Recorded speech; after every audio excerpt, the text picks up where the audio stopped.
Good morning. My name is Jacob Booth, and I am the Weird Christian Dude. Today we are studying Genesis chapter 12, verse 1. Now the Lord had said unto Abram, Get thee out of thy country, and from thy kindred, and from thy father's house, unto a land that I will show thee. And I will make thee a great nation, and I will bless thee, and make thy name great, and thou shalt be a blessing. And I will bless them that bless thee, and I will curse them that curse thee. And in thee shall all families of the earth be blessed. So God commands Abram to leave everything that he understands and go into an unknown destination. He hasn't told him where it is, but there's a promised result. So sometimes God asks people to do that, and a lot of that relates nowadays with evangelism and going to distant places to do what God wants. That is a really hard thing to do, to leave your country and your family and everything, like all the people that you would associate with normally, and go to strangers somewhere. Verse 4. And Abram departed, as the Lord had spoken unto him. And Lot went with him, and Abram was 75 years old when he departed out of Haran. So Abram obeyed without knowing the details of his journey. At age 75, which he lives a little bit longer than most people, so still that's at least middle-aged. And this is 17 years after the death of Noah, because earlier it tells us how long Noah lives after the flood. So effectively, God chose Abram to take up the mantle after Noah. Verse 5. And Abram took Sarai his wife, and Lot his brother's son, and all the substance that they had gathered, and the souls that they had gotten in Haran, and went forth to go into the land of Canaan, and into the land of Canaan they came.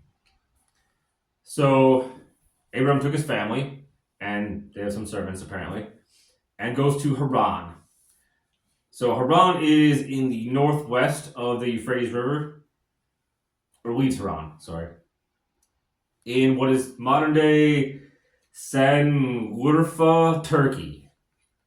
So you can Google that and figure out where it is on a map. But basically, if you take the Euphrates River and go up to where it hits the mountains, that's it. And then they went south. Verse 6. And Abram passed through the land unto the place of Sichem, into the plain of Morah, and the Canaanite was in the land. So the plain of Morah is modern day Afula, Israel, which is north of the West Bank. And that is about a 480-mile journey walking as middle-aged with your family and possessions through mountainous, rocky terrain because they don't have good roads, and with donkeys and cattle and stuff. So that is a very long, dangerous, and slow journey. He doesn't know where it's going to end. That's just where he's headed. It's like, all right, well, I'm going south. Verse 7. And the Lord appeared unto Abram and said, Unto thy seed will I give this land, and there builded he an altar unto the Lord who appeared unto him. So when he got to this location, God spoke to him and promised his children will live there, which is also sort of an indirect promise that one, he will have children, and that he will live long enough to do that. So, I mean, that seems easy to understand, but it's important to think about because God is also effectively promising to protect him from whatever. Verse 8. And he removed from thence unto a mountain on the east of Bethel, and pitched his tent, having Bethel on the west, and Hai, H-A-I, on the east. And there builded he an altar unto the Lord, and called upon the name of the Lord. So God talked to him, and he's like, this is super important. I'm building an altar. But first, he climbed a mountain. Oh, like that's, I guess. So he traveled a little bit farther southward, and this location is again very specific because the Bible is very detailed in its locations and other archaeological important things and events of history. And this location is about 12 miles north of modern day Jerusalem. Verse 9. And Abram journeyed, going on still toward the south. And there was a famine in the land, and Abram went down into Egypt to sojourn, for the famine was grievous in the land.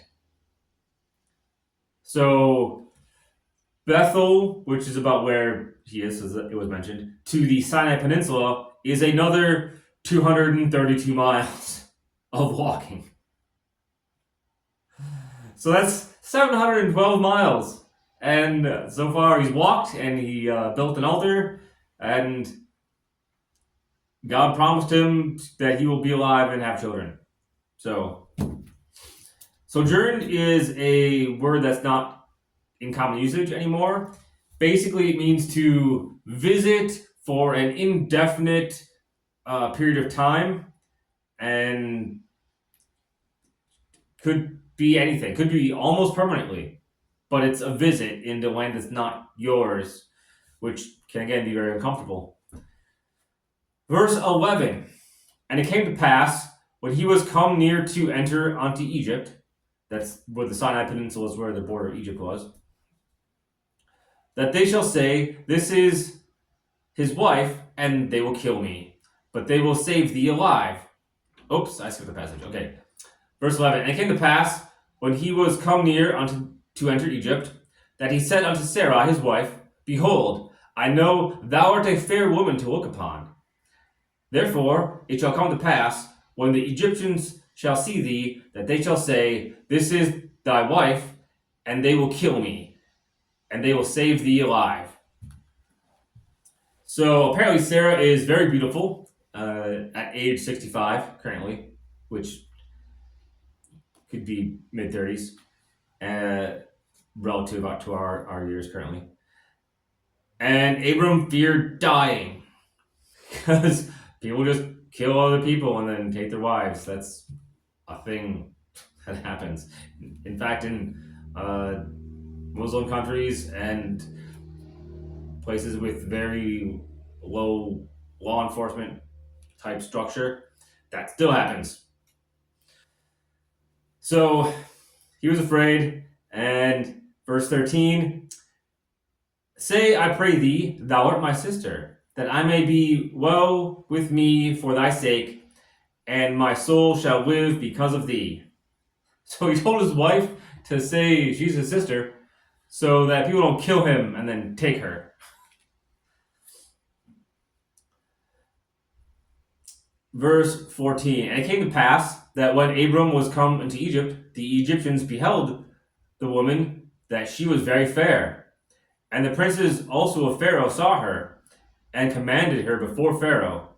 Commended her before Pharaoh. Basically, they said really good stuff about her. And the woman was taken into Pharaoh's house. So exactly what Abram was worried about happened.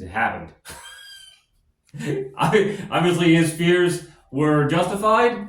However, he sort of forgot the promise of God that he would have children and still be alive. So he could have been more bold, but he wasn't. Many people that God chooses are not bold or well-spoken, and are actually rather humble and meek, and it's a characteristic that helps show that God is doing stuff, not people. But either way, he was right, and they took her to Pharaoh's house to be Pharaoh's wife. Verse 16. And they entreated Abram well for her sake. He had sheep and oxen, and he asses, which are just male asses, donkeys, and men servants and maid servants, and she asses, and camels. So they gave an enormous dowry to Abram, who they thought was Sarah's brother, to have her marry Pharaoh. And that's actually very traditional throughout history, where the man gives the family of the bride a bunch of stuff. So Pharaoh, obviously, ruler, very rich, gave Abram tons of stuff. Verse 17. And the Lord plagued Pharaoh and his house with great plagues because of Sarai, Abram's wife. And Pharaoh called Abram and said, What is this that thou hast done unto me? Why didst thou not tell me that she was thy wife? Why sayest thou, She is my sister? So I might have taken her to be my wife. Now therefore, behold, thy wife, take her, and go thy way. And Pharaoh commanded his men concerning him, and they sent him away, and his wife, and all that he had. So wow, that is divine intervention, divine protection, and divine prevention. Because Pharaoh somehow knew that this woman came in and he got plagued, and those plagues came from God, and so he had to undo whatever he just did. So that is the obvious conclusion that he had to come to, is you lied to me. But he was still afraid, so he just let him go. Keep all the stuff. Get out of here. Well, that's all for chapter 12. Thank you for watching, and have a wonderful evening. And you are always welcome to come and talk to me.